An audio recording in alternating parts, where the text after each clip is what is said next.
മിക്ക കുട്ടികളുടെയും ഫേവറേറ്റ് ആയിട്ടുള്ള ഒരു ഐറ്റമാണ് മയണൈസ്. നല്ല ഹെൽത്തിയായ രീതിയിൽ ഒരു വെജ് മയണൈസ് എങ്ങനെ ചെയ്യാൻ നോക്കാം. അതിന് വേണ്ടിയിട്ട് ബോയിൽ ചെയ്ത ഒരു പൊട്ടാറ്റോയിലേക്ക് ഒരല്ലി വെളുത്തുള്ളി, കുറച്ച് ഉപ്പ്, 2 ടേബിൾ സ്പൂൺ സൺഫ്ലവർ ഓയിൽ. ഓയിലിൻ്റെ ക്വാണ്ടിറ്റി അത്രയും മതി. ഇനി 1 ടേബിൾ സ്പൂൺ വിനീഗറും കൂടെ ആഡ് ചെയ്യുക. ഇനി ഇതിലേക്ക് ചേർക്കുന്നത് ഐസ് ക്യൂബ്സും അതുപോലെ പാലുമാണ്. നമ്മളിവിടെ 1/4 കപ്പ് പാലാണ് എടുക്കുന്നത്. ഒരു 4 ഐസ് ക്യൂബ് എടുത്തിട്ടുണ്ട്. പാല് മുഴുവനായിട്ട് ഒരുമിച്ച് ഒഴിച്ച് കൊടുക്കേണ്ടതില്ല. ബ്ലെൻഡ് ചെയ്യുന്നതിനനുസരിച്ച് അതിൻ്റെ തിക്നെസ്സിനനുസരിച്ച് ചേർത്ത് കൊടുത്താൽ മതി. നല്ല തിക്കായിട്ടുള്ള മയണൈസ് ഇഷ്ടമുള്ളവർക്ക് 1/4 കപ്പ് മുഴുവനായിട്ട് പാൽ എടുക്കേണ്ടതില്ല.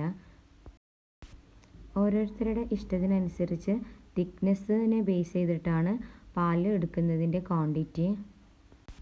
വളരെ കുറച്ച് ഇൻഗ്രീഡിയൻസ് വെച്ചുകൊണ്ട് തന്നെ ഒരുപാട് ക്വാണ്ടിറ്റിയിൽ മയണൈസ് ചെയ്തെടുക്കാം. നല്ല ഹെൽത്തി ആയിട്ടുള്ളൊരു രീതി കൂടിയാണ് ഇത്.